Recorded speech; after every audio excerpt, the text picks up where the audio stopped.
Hello, my friends. Gerald here.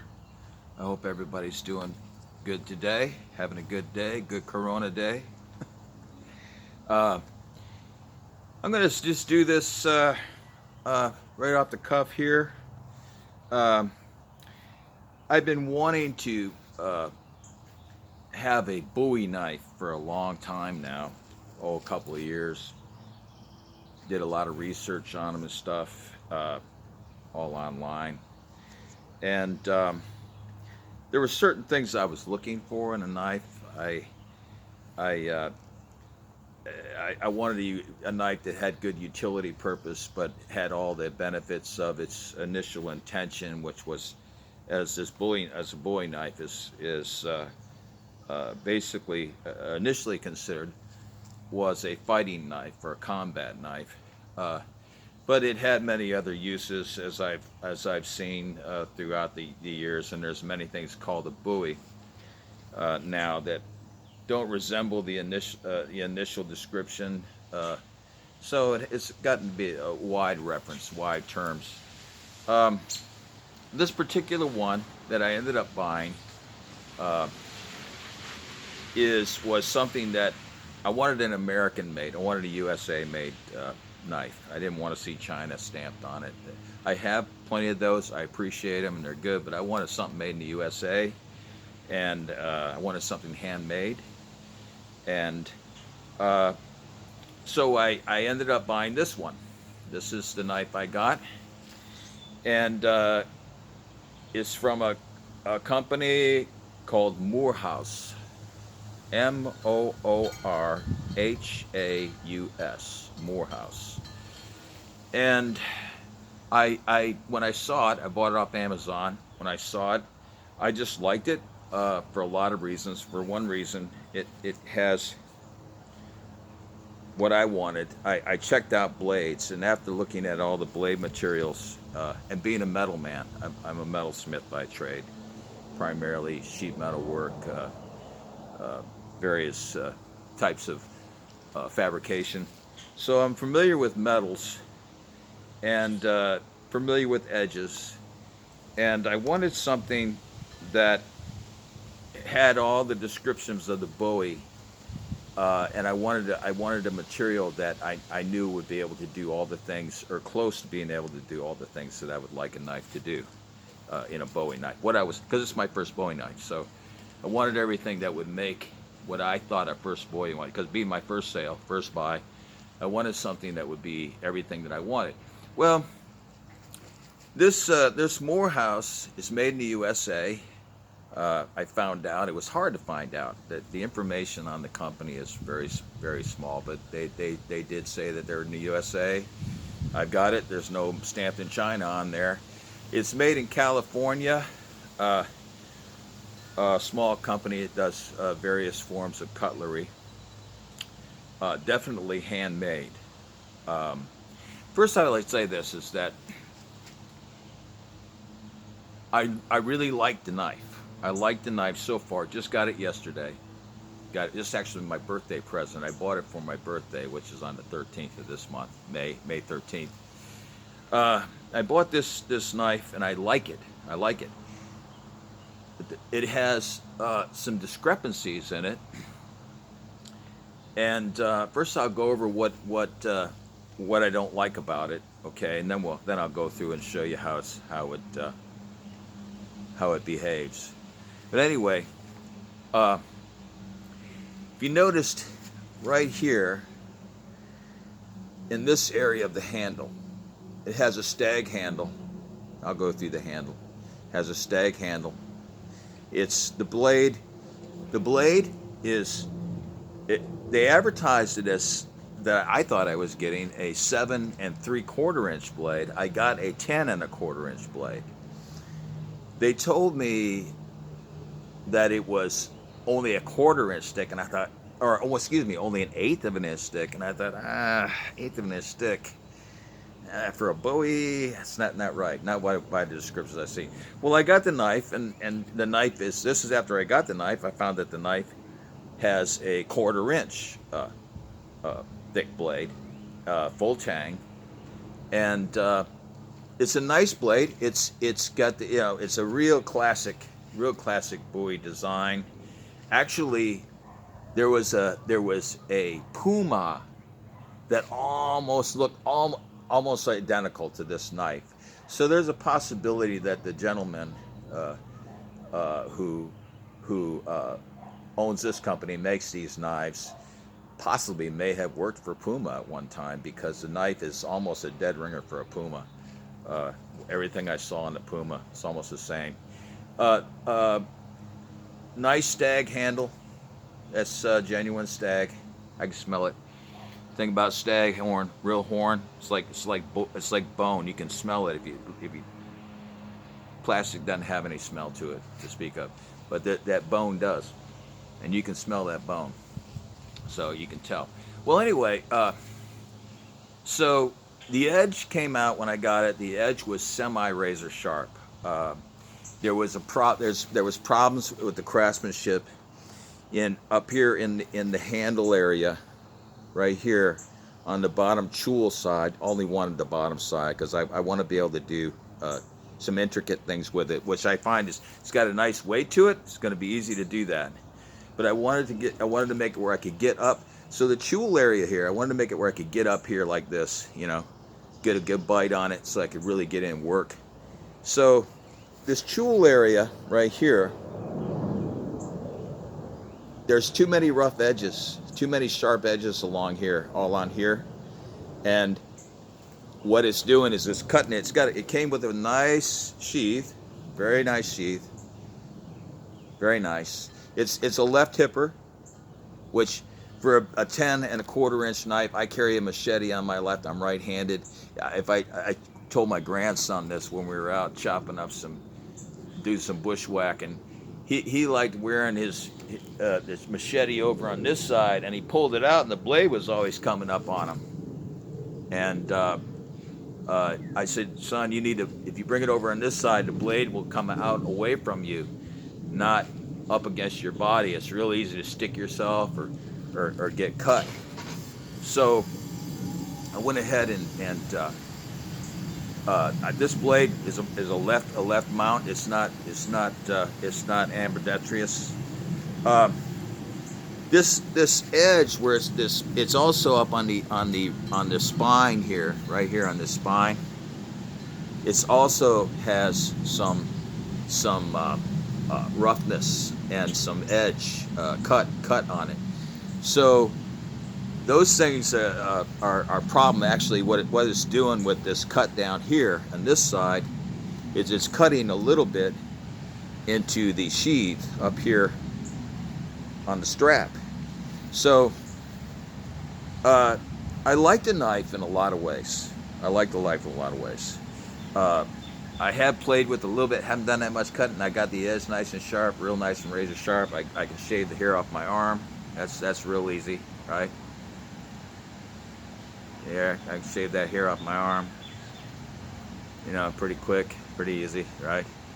Also, I can take this piece of paper. Let's try a little paper thing here. So we're going to give it all a test out. Just to give you a review on this knife. The knife is made out of the blade is made out of D2 tool steel, heat treated to 60-62, HRC 60 to 62. Nice blade. I like the feel of it. Very comfortable. Very comfortable. As you can see, it's got a nice feel to it, right? Nice feel to it. The thing you got to watch out with these big knives, this is just an observation. If you're playing around with one of these big knives, right, and you drop it, and it hits you in the foot, it's gonna go through your foot. Because I think this blade this whole knife probably weighs just a little under 2 pounds. I'd say about maybe 2 3/4 pounds. It's a fairly. If you drop this knife, it's going to go through your foot. So keep that in mind. Also, if you miss and you hit your finger, it's going to take it off. Whatever it hits on that finger, it's going to take it off, especially if you're chopping. But anyway, so here's a piece of paper. I'm just going to take it up like this and see how it cuts. Huh? Here we go. It's kind of funny. Real wet out today. Wet paper doesn't, or damp paper, or slightly damp paper does not cut the way regular paper cuts. It's much harder to cut, but as you can see, it cuts fine. It cuts fine. I've been working on the edge. It doesn't come completely sharp, but I can tell it's gonna keep an edge. I like tool steel, being a guy who's spent a lot of time with tool steel. I like the way tool steel, we used it for punches and everything, and it'll punch through another piece of steel, you know. So that's real nice. That works real good. Just do an overall test on this. There's a little lamp. I'm gonna go ahead and take some of these dead branches. First, I'll go ahead and start with this one right here.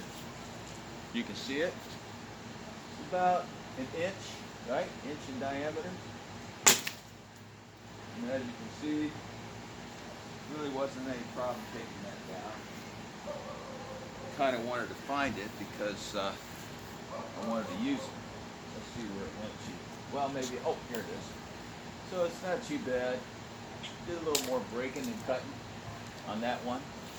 Let's see, got another one right here. Hope you can see it. There we go. Well, this is a kind of a dead branch. But here I can show you with this, right? I can show you. I'll do some feather cutting here. Huh? There we go. Yeah, so it feather cuts fine. Right? Feather cuts fine. There we go. Okay. So it has a nice feather cutting ability. It doesn't have. These are some things I plan on doing to the knife. It doesn't have any jibbing on it, and it doesn't have any a good tool up in here. See, it's just where it was fabbed. They used that as a fab mark, but it's got plenty of room. And this handle is this right here, this trigger guard sort of here. I'm going to shape it differently. I'm going to modify this knife. But anyway, you can see, yeah, it trims off. This is wet wood, all wet stuff. All right, coming there. Yeah, you can see a feather a little bit here. There we go. As you can see, feathers. I think a lot of this stuff is just slowed down a little bit. You know, I'm not going to tell you that this is super knife. I paid after taxes, after shipping and everything, it was $184. I think it's probably a little expensive for this knife, but I like it. I like it. It's real nice weighted, and I'm going to go ahead and work this handle out. Don't particularly like these round holes, these round pins. Tube pins that they put in here, so I'm going to go ahead and I'm thinking about putting something a little nicer in there. So anyway, what I'd like to do now is I'm just going to go over here. I'll take this over here like this. Get this. So we'll do a little drop test. I'll turn you down a little bit if I can. Excuse me. There we go. It's a little drop test I'm going to do. I'm only going to do it at a couple of feet. And as you notice, it sticks in there just fine. Do it at 4 foot. Oops. Yeah, it works just fine. Tip looks good. Nothing going wrong with the tip. Actually, the very end of the tip on this, right, was slightly off ground on the very end. So this knife does need work. I'm not going to say that this knife doesn't need work. Let me try a little chop deal here. Oh yeah, you know, yeah. There we go. Yeah, it chops real good. Good little chopper, huh? Good little chopper. Good little chopper. Chops good. Cuts paper. I'm going to go over here and just take a real quick swing at one of these branches. Pardon me. I'll go over here like this. Let's see. These are in the way of the road. Take a quick chop of this. There we go. Yeah, that works. There we go. There. There. So it's a nice chopper. Yeah, it's got a nice blade on it. I don't really have the water bottle here thing. I kind of would like to do that. No water bottle today. Maybe the next time I show this knife, because the next time I show it to you, I'm gonna have it all customized for you. All right. So anyway, this is the Moorhaus Bowie. The actual finish on the knife, it's not scratched or anything, and for being a big knife, it has a fairly good finish. I'm going to try to go ahead and work a nice mirror finish on it. I really want to bling it up. I want to go ahead and do a nice mirror finish on it, and get all this where it's really comfortable.